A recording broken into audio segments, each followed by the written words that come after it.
당신은 그 사람을 사랑했습니다. 그 사실만큼은 의심하지 않습니다. 수십 년을 함께 살았고 밥을 지었고 아이를 키웠고 병원을 함께 다녔습니다. 그것이 사랑이 아니면 무엇이겠습니까? 저는 그 삶의 무게를 압니다. 105년을 살아오면서 저는 수많은 사람들의 마지막을 보았습니다. 손을 잡고 눈을 감은 사람들도 보았고 말 한마디 못 나누고 떠나보낸 사람들도 보았습니다. 그리고 그 뒤에 남겨진 사람들이 가장 먼저 하는 말이 무엇인지도 압니다. 그 말을 왜 진작 못했을까요? 사랑한다는 것과 사랑한다고 말하는 것은 다릅니다. 이것은 작은 차이가 아닙니다. 평생을 가르는 차이입니다. 우리는 마음속으로 수백 번 감사했지만 그 감사가 목소리가 되어 상대의 귀에 닿은 적은 몇 번이나 됩니까? 우리는 속으로 수천 번 미안했지만 그 미안함이 말이 되어 공기 중에 퍼진 적은 몇 번이나 됩니까?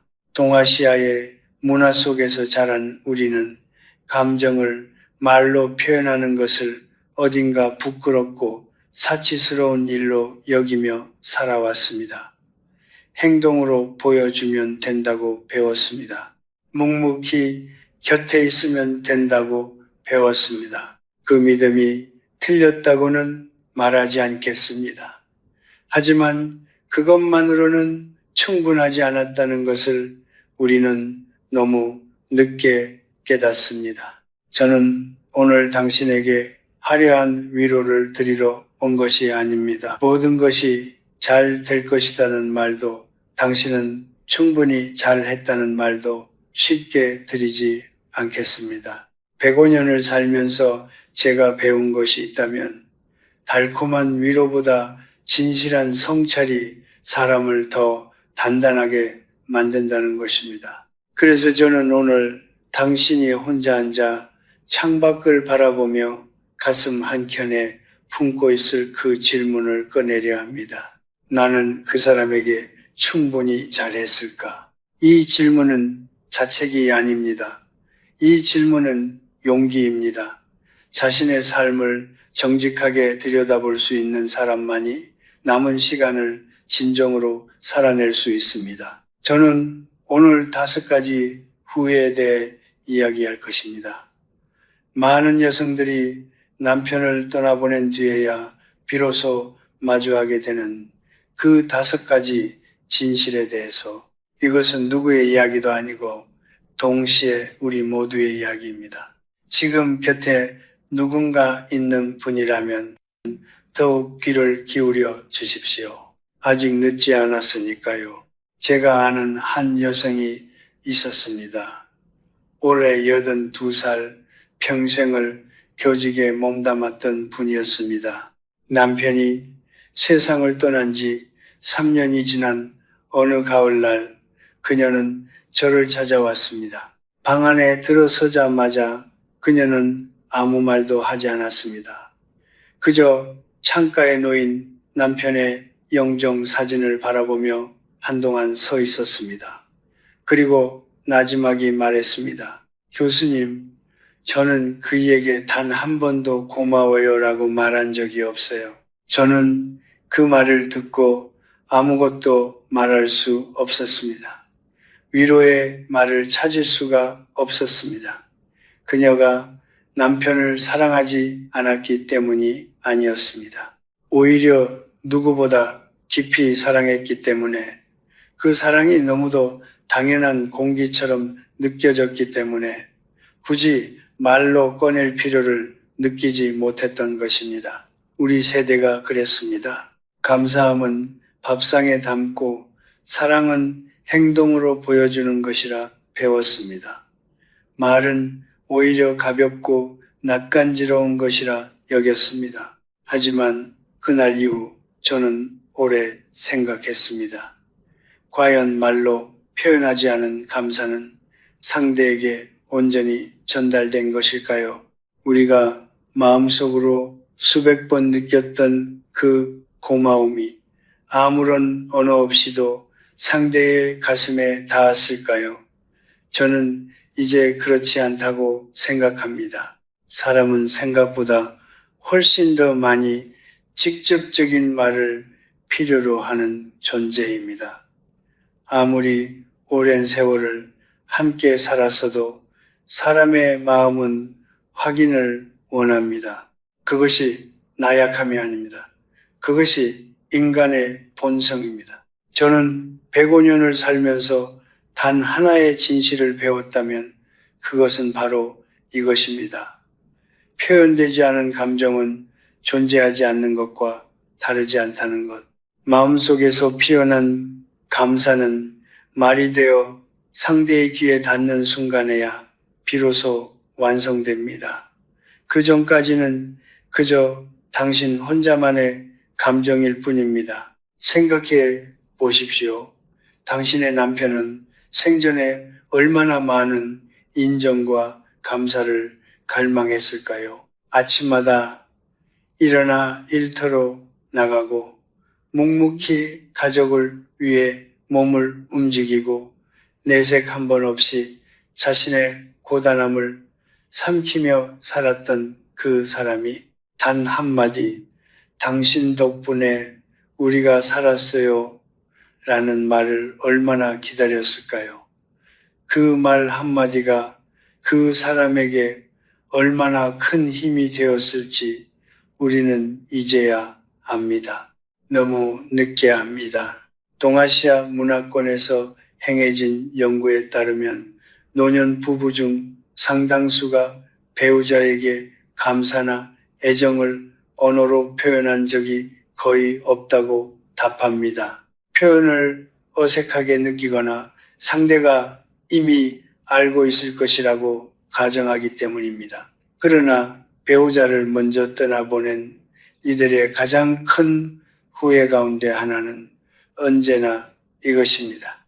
더 자주, 더 직접적으로 말했어야 했다고 저는 오늘 이 글을 읽는 분들께 한 가지를 권하고 싶습니다.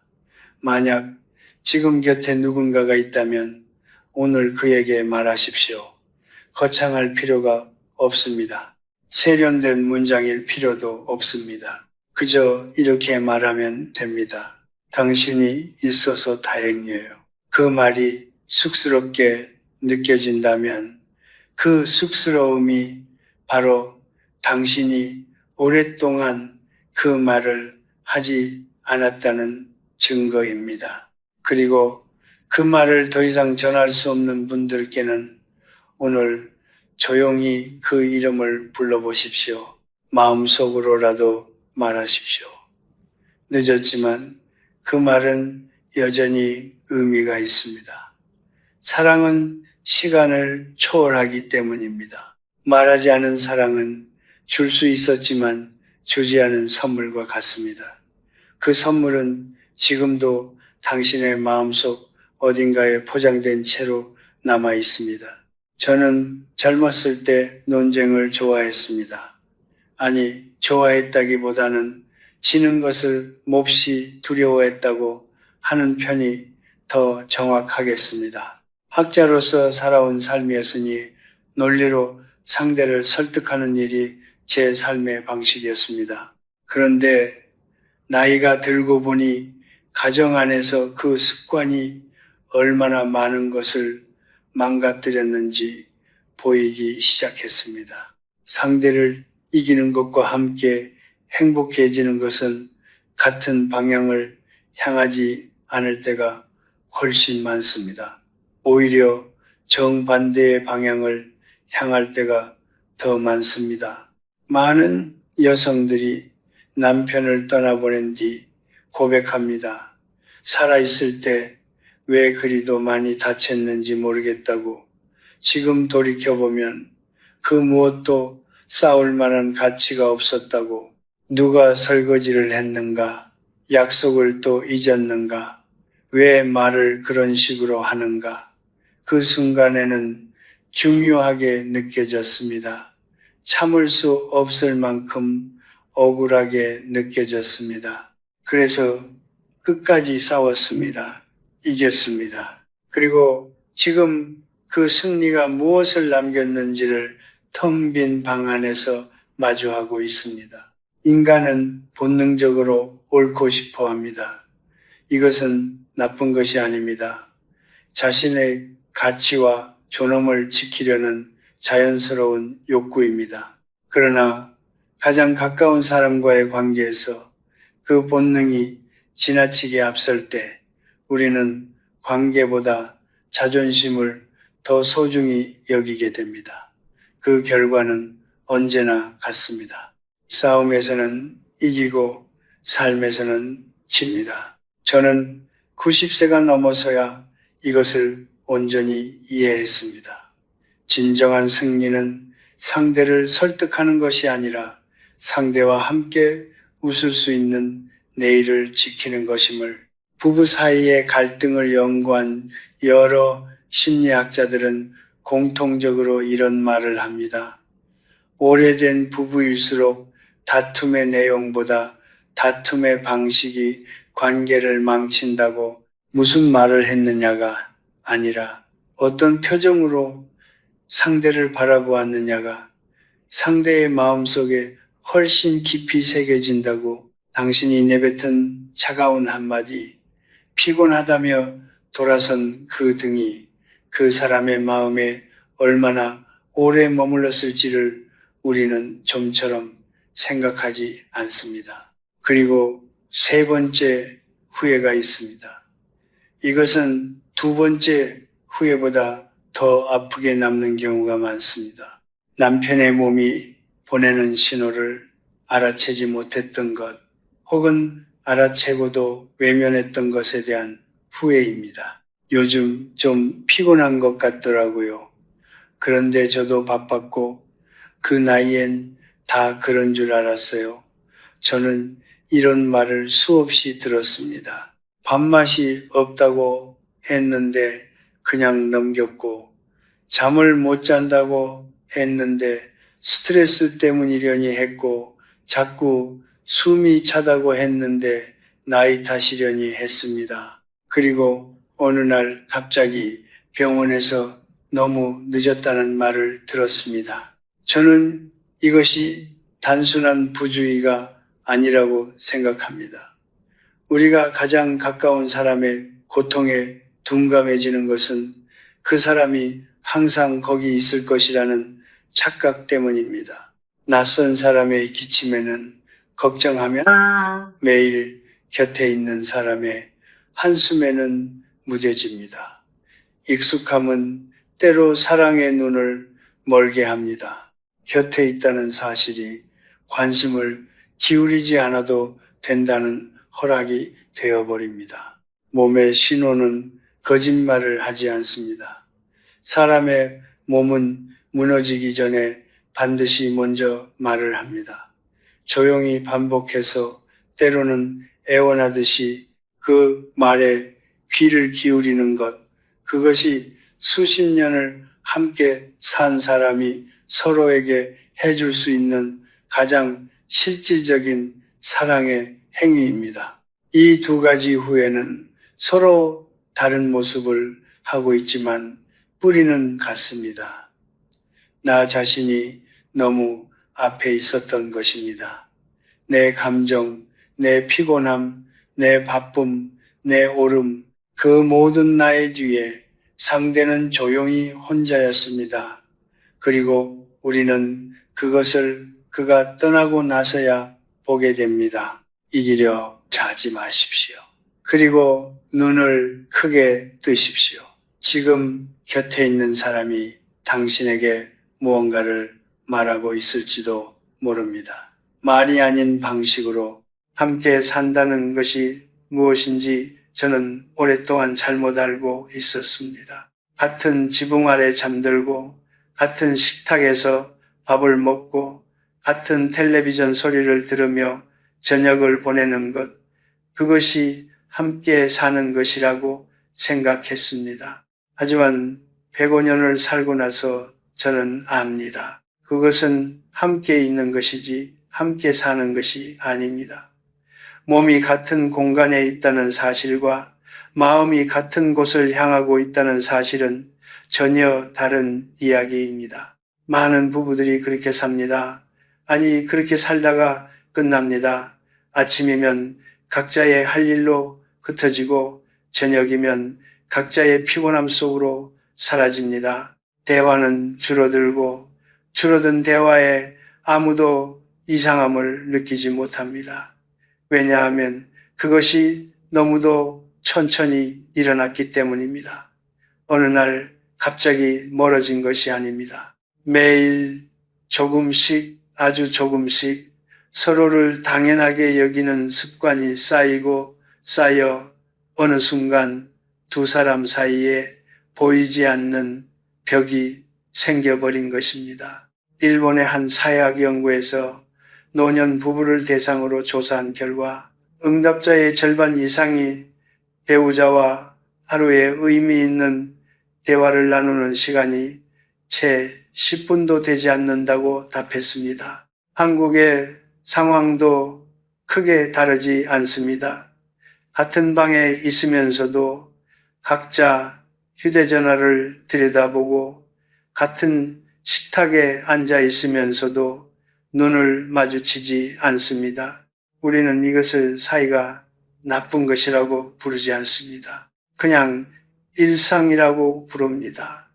그러나 그 일상이 수십 년 쌓이면 그것은 단순한 습관이 아니라 두 사람 사이의 거리가 됩니다. 저는 한 남성을 기억합니다. 제 오랜 지인이었는데 그는 아내가 세상을 떠난 뒤 이런 말을 했습니다.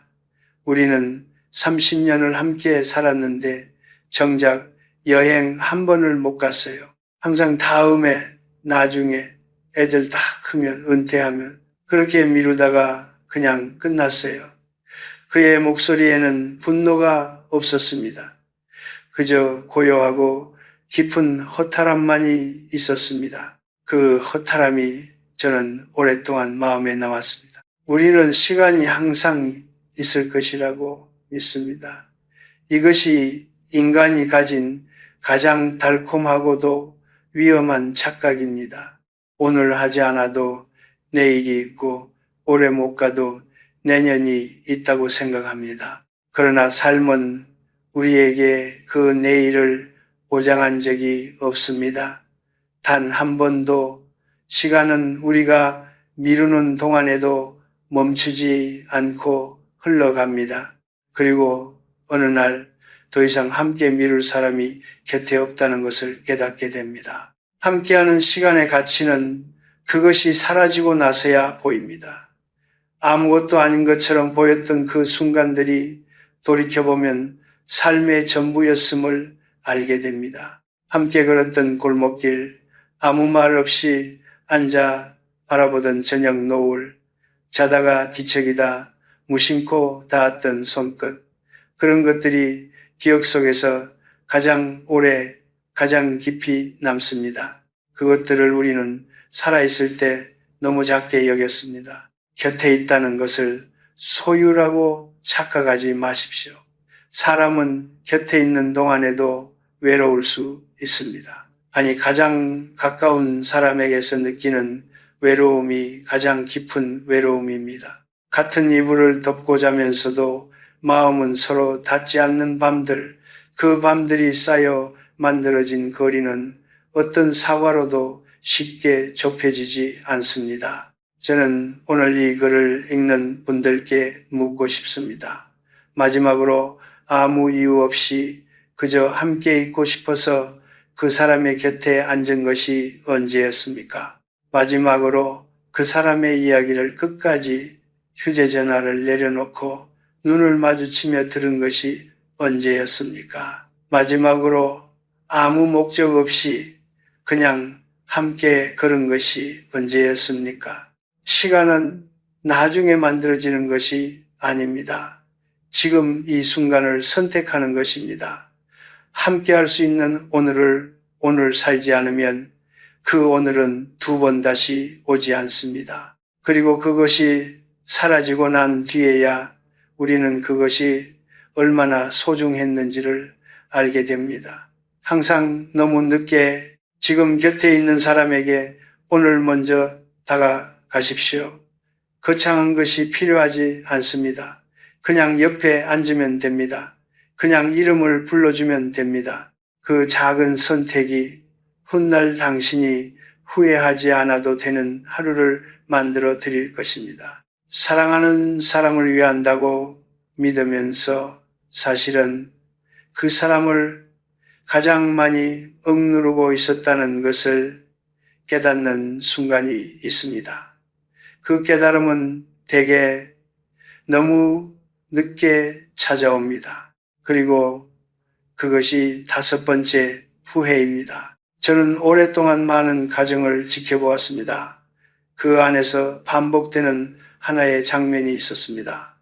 아내는 남편을 위해 모든 것을 결정했습니다. 무엇을 먹을지, 어떤 옷을 입을지, 누구를 만나야 하고, 누구를 멀리해야 하는지, 어떻게 돈을 써야 하고, 어떻게 시간을 보내야 하는지, 그것이 사랑이라고 믿었습니다. 내가 더 잘 알기 때문에, 내가 더 꼼꼼하기 때문에, 내가 더 현실적이기 때문에 그 믿음은 진심이었습니다. 하지만 그 진심이 상대에게 어떻게 닿았는지는 전혀 다른 문제였습니다. 한 여성이 저에게 이런 말을 한 적이 있습니다. 남편이 떠나고 나서 그의 서랍을 정리하다가 작은 수첩 하나를 발견했다고 했습니다. 그 안에는 남편이 언젠가 꼭 해보고 싶었던 것들이 적혀 있었습니다. 가고 싶었던 곳, 먹어보고 싶었던 음식, 배워보고 싶었던 것들. 그런데 그 목록의 대부분이 아내인 자신이 별것 아니라며 만류했거나 바쁘다는 이유로 미뤄왔던 것들이었다고 했습니다. 그녀는 그 수첩을 손에 쥔 채 한참을 울었다고 했습니다. 그 눈물이 어떤 눈물인지 저는 말하지 않아도 압니다. 우리는 종종 사랑과 통제를 혼동합니다. 특히 수십 년을 가정을 지켜온 여성들은 가족을 돌보는 과정에서 자신도 모르게 모든 것을 관리하는 역할을 맡게 됩니다. 그것은 헌신에서 시작됩니다. 그러나 헌신이 습관이 되면 어느 순간 상대의 선택을 신뢰하지 않는 태도로 굳어집니다. 나의 방식이 옳다는 믿음이 상대가 원하는 것을 볼 수 없게 만드는 벽이 되어 버립니다. 유교적 가치관 속에서 자란 우리 세대는 더욱 그렇습니다.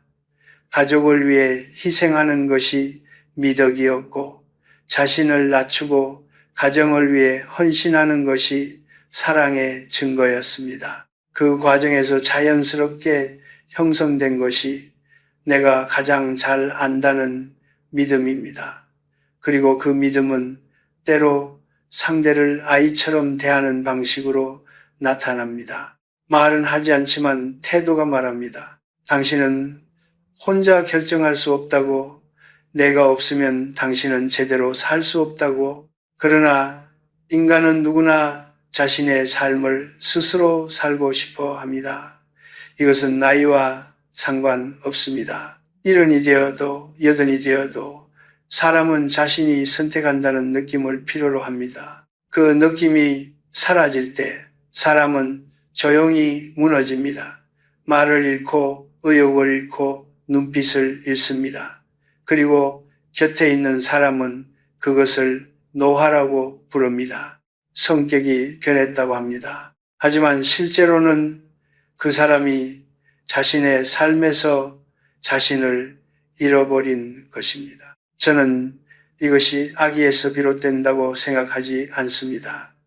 오히려 너무 깊은 사랑에서 비롯된다고 생각합니다. 그러나 사랑이 깊다고 해서 상대를 대신 살아줄 수는 없습니다. 사랑은 상대의 삶을 내 방식으로 채우는 것이 아니라 상대가 자신의 방식으로 살아갈 수 있도록 곁에서 지켜보는 것입니다. 그것이 훨씬 어렵습니다. 개입하지 않는 것, 내버려 두는 것, 틀려도 스스로 경험하게 두는 것, 그것이 사실은 가장 높은 수준의 사랑입니다. 옳다는 것과 행복하다는 것은 다릅니다. 저는 이것을 나이 이른이 넘어서야 진심으로 받아들였습니다. 내가 옳아도 상대가 행복하지 않으면 그 관계는 바른 관계가 아닙니다. 매번 올바른 선택을 강요받는 사람은 언젠가 그 관계 자체를 숨막히게 느끼게 됩니다. 그리고 그것을 말하지 못한 채 평생을 살다가 말없이 떠납니다. 지금 이 글을 읽는 분들 가운데 혹시 이런 생각을 하고 계신 분이 있을지 모릅니다. 나는 그 일을 위해 모든 것을 다 했는데 그 말이 거짓이라는 것이 아닙니다. 당신은 정말로 최선을 다했을 것입니다. 하지만 오늘 한 가지만 물어봐 주십시오. 나는 그이가 원하는 방식으로 사랑했는가? 아니면 내가 옳다고 생각하는 방식으로 사랑했는가? 그 질문의 답이 무엇이든 자신을 탓하지는 마십시오. 우리는 모두 아는 만큼만 사랑할 수 있었습니다. 다만 지금 곁에 누군가가 있다면 오늘부터는 조금 다르게 물어보십시오. 내가 옳은가가 아니라 저 사람은 지금 무엇을 원하는가라고 그 작은 질문의 방향 전환이 관계의 온도를 전혀 다르게 바꾸어 놓을 것입니다. 후회는 과거를 향하지만 지혜는 오늘을 향합니다. 저는 지금까지 5가지 후회에 대해 이야기했습니다. 말하지 못한 감사, 이기려 했던 싸움, 외면했던 신호들, 습관 속에 묻혀버린 시간, 그리고 내가 옳다는 믿음이 남긴 상처들, 이것들을 꺼내놓은 것은 당신을 아프게 하려는 것이 아닙니다. 오히려 그 반대입니다. 후회를 똑바로 바라볼 수 있는 사람만이 남은 시간을 다르게 살아낼 수 있기 때문입니다. 상처를 외면하는 사람은 같은 상처를 반복하고 상처를 마주한 사람은 그것을 지혜로 바꿉니다. 저는 당신이 후자이기를 바랍니다. 105년을 살면서 저는 하나의 사실을 거듭 확인했습니다. 삶은 한 번의 큰 결단으로 바뀌지 않는다는 것입니다. 삶은 매일 아침 반복되는 작은 선택들의 합산입니다. 어떤 말을 먼저 건넬 것인가? 어떤 표정으로 상대를 맞이할 것인가? 오늘 하루 무엇을 우선순위에 놓을 것인가? 그 작고 사소해 보이는 선택들이 쌓여서 관계가 되고 기억이 되고 결국 한 사람의 삶이 됩니다.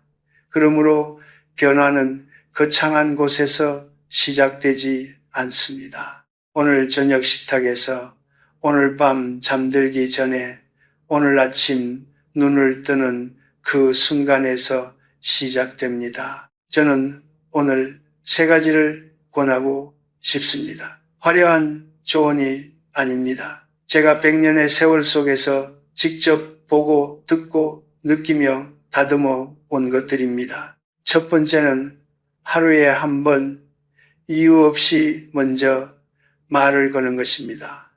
용건이 있어서 말하는 것이 아니라 그냥 그 사람이 거기 있기 때문에 말을 거는 것입니다. 오늘 어땠어요? 많이 피곤하지 않아요? 뭐 먹고 싶은 거 있어요? 이런 말들이 너무 작게 느껴질 수 있습니다. 하지만 이 작은 말 한마디가 상대에게 전하는 것은 단순한 질문이 아닙니다. 나는 당신을 보고 있다는 신호입니다. 나는 당신이 어떤지 궁금하다는 표현입니다. 사람은 거창한 것보다 이런 작은 관심에서 더 깊은 안도감을 느낍니다. 수십 년을 함께 살다 보면 이런 말들이 사라집니다. 오늘 그 말을 다시 꺼내십시오. 두 번째는 상대의 말을 끝까지 듣는 것입니다. 듣는 척이 아니라 진짜로 듣는 것입니다. 우리는 상대가 말을 시작하면 이미 그 결론을 알고 있다고 생각합니다. 또 저 이야기다. 또 저 불만이다. 또 저 걱정이다. 그래서 귀는 열려 있어도 마음은 이미 닫혀 있습니다. 하지만 사람이 말을 한다는 것은 단지 정보를 전달하려는 것이 아닙니다. 들어달라는 것입니다. 이해받고 싶다는 것입니다. 그 욕구는 나이가 들수록 더 깊어집니다. 오늘 그 사람이 말을 꺼낼 때 하던 일을 멈추고 눈을 마주치십시오. 그 행동 하나가 어떤 말보다 더 강하게 당신의 사랑을 전합니다. 세 번째는 함께하는 아주 작은 의식을 만드는 것입니다. 매일 아침 같이 차 한 잔을 마시는 것, 저녁 식사 후 짧게 동네를 한 바퀴 도는 것, 잠들기 전 오늘 있었던 일을 하나씩 나누는 것, 이런 작은 의식들이 두 사람 사이에 리듬을 만듭니다. 그리고 그 리듬이 관계를 살아있게 합니다. 특별한 날만 특별하게 대하는 것이 아니라 평범한 날을 함께 특별하게 만드는 것, 그것이 오랜 관계를 따뜻하게 유지하는 가장 단순하고도 확실한 방법입니다. 그리고 혼자가 되신 분들께도 드릴 말씀이 있습니다. 그 사람이 이미 곁에 없다고 해서 이 이야기가 당신과 상관없는 것이 아닙니다. 당신 주변에는 여전히 사람이 있습니다. 자녀가 있고 오랜 친구가 있고 이웃이 있습니다. 그리고 무엇보다 당신 자신이 있습니다. 배운 것을 삶에 녹여내는 것, 후회에서 지혜를 건져내는 것, 그것 자체가 남은 삶을 존엄하게 사는 방식입니다. 상실은 끝이 아닙니다. 상실은 우리에게 진짜 중요한 것이 무엇인지를 가르쳐주는 가장 혹독하고도 정직한 스승입니다. 사랑은 완벽하게 할 수 없습니다. 저도 그러했고 당신도 그러했으며 앞으로 태어날 모든 사람도 그러할 것입니다. 우리는 아는 만큼, 성장한 만큼, 용기 있는 만큼만 사랑할 수 있습니다. 그러므로 지난날의 부족함을 자책하기보다는 오늘 조금 더 용기 있게 사랑하는 것으로 그 빚을 갚으십시오. 말 한마디, 눈빛 하나, 손길 하나로 그것이 지금 당신이 할 수 있는 가장 아름다운 일입니다. 후회는 어제를 바꾸지 못합니다. 하지만 오늘을 바꿀 수는 있습니다. 그리고 오늘이 바뀌면 내일의 후회가 줄어듭니다. 그것으로 충분합니다. 그래서 저는 이제 105년을 살았습니다. 그 세월 속에서 전쟁을 보았고 가난을 보았고 기적 같은 성장을 보았습니다. 사랑하는 사람들이 떠나는 것을 보았고 남겨진 사람들이 그 빈자리를 안고 살아가는 것을 보았습니다. 수많은 이별을 곁에서 지켜보았고 그 이별 뒤에 남겨진 사람들의 눈빛을 오랫동안 기억해 왔습니다. 그 눈빛들이 저에게 가르쳐 준 것이 있습니다. 사람은 결국 물질이 아니라 관계 속에서 살고 관계 속에서 상처받으며 관계 속에서 완성된다는 것입니다. 오늘 제가 나눈 이야기들이 당신의 가슴 어딘가를 건드렸다면 그것은 당신이 사랑할 줄 아는 사람이기 때문입니다. 무감각한 사람은 후회하지 않습니다. 아프지도 않습니다. 후회할 수 있다는 것은 그 관계가 당신에게 진심이었다는 증거입니다. 그러므로 그 후회를 부끄러워하지 마십시오. 그것은 당신이 깊이 사랑했다는 흔적입니다. 많은 분들이 혼자 남겨진 이후의 삶을 두려워합니다. 이제 무엇을 위해 살아야 하느냐고 묻습니다. 아침에 눈을 떠도 이유를 모르겠다고 합니다. 저는 그 감정이 얼마나 무거운지 압니다. 부정하지 않겠습니다. 하지만 저는 이것도 압니다. 그 무게를 견디며 하루를 살아낸 사람은 그 하루 안에서 반드시 무언가를 발견한다는 것을 작은 것입니다. 창문으로 들어오는 아침 햇살, 오랜 친구의 전화 한 통, 길가에 피어난 이름 모를 꽃 한 송이, 삶은 거창한 의미로 지속되는 것이 아닙니다. 이런 작고 소소한 것들이 쌓여서 하루가 되고 그 하루들이 모여서 삶이 됩니다. 혼자가 된다는 것은 삶이 끝나는 것이 아닙니다. 삶의 한 계절이 끝나고 새로운 계절이 시작되는 것입니다. 봄이 지나면 여름이 오고 여름이 가면 가을이 옵니다. 가을은 봄보다 화려하지 않습니다. 하지만 가을에는 봄에 없는 것이 있습니다. 깊이가 있습니다. 오래 익은 것들의 향기가 있습니다. 많은 것을 겪어낸 사람만이 가질 수 있는 그 고요한 단단함이 있습니다. 당신이 지금 서 있는 자리가 바로 그 자리입니다. 저는 품위 있는 노년이란 무엇인지를 오래 생각해 왔습니다. 젊었을 때는 그것이 건강이나 재산과 관련된 것이라고 생각했습니다.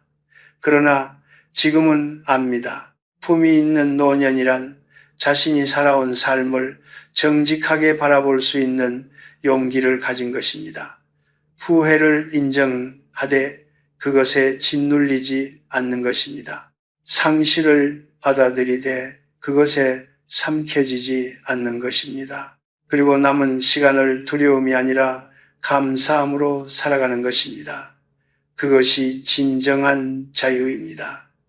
세상이 아무것도 빼앗아갈 수 없는 내면의 자유입니다. 당신은 이미 많은 것을 살아냈습니다. 전쟁 같은 육아를 버텨냈고 부부 사이의 크고 작은 폭풍들을 견뎌냈으며 예상치 못한 이별의 무게를 오롯이 감당해냈습니다. 그것이 작은 일입니까? 그것은 결코 작은 일이 아닙니다. 그 모든 것을 겪어내고도 오늘 아침 눈을 뜬 당신은 그 사실만으로도 이미 충분히 강한 사람입니다. 제가 마지막으로 드리고 싶은 말은 이것입니다. 지나간 날들을 너무 오래 붙들지 마십시오. 그 날들은 이미 당신의 것이 되었습니다. 당신의 주름 속에, 당신의 목소리 속에, 당신이 세상을 바라보는 눈빛 속에 그 모든 세월이 이미 새겨져 있습니다. 그것은 아무도 빼앗아갈 수 없습니다. 그리고 아직 오지 않은 날들을 너무 두려워하지 마십시오. 그 날들은 아직 당신의 것이 아닙니다. 당신의 것은 오직 오늘, 지금 이 순간뿐입니다. 오늘 햇살이 들어오는 창가에 앉아 따뜻한 차 한 잔을 마시십시오. 오늘 오랫동안 연락하지 못했던 사람에게 먼저 전화를 거십시오. 오늘 거울 앞에 서서 오래 살아온 자신의 얼굴을 찬찬히 들여다 보십시오. 그리고 이렇게 말해 주십시오. 잘 살아왔다고, 잘 버텨왔다고, 수고했다고. 그 말을 가장 먼저 들어야 할 사람은 어쩌면 지금 거울 속에 있는 당신 자신일지도 모릅니다. 삶은 요란한 축제가 아닙니다. 삶은 조용한 강물입니다. 때로는 빠르게 흐르고 때로는 더디게 흐르지만 멈추지 않고 흐릅니다. 그리고 그 흐름 속에서 우리는 서로를 만나고 사랑하고 떠나보내고 그럼에도 불구하고 계속 흘러갑니다. 그것이 삶입니다. 그것이 우리 모두의 이야기입니다. 당신의 남은 강물이 고요하고 따뜻하기를 바랍니다.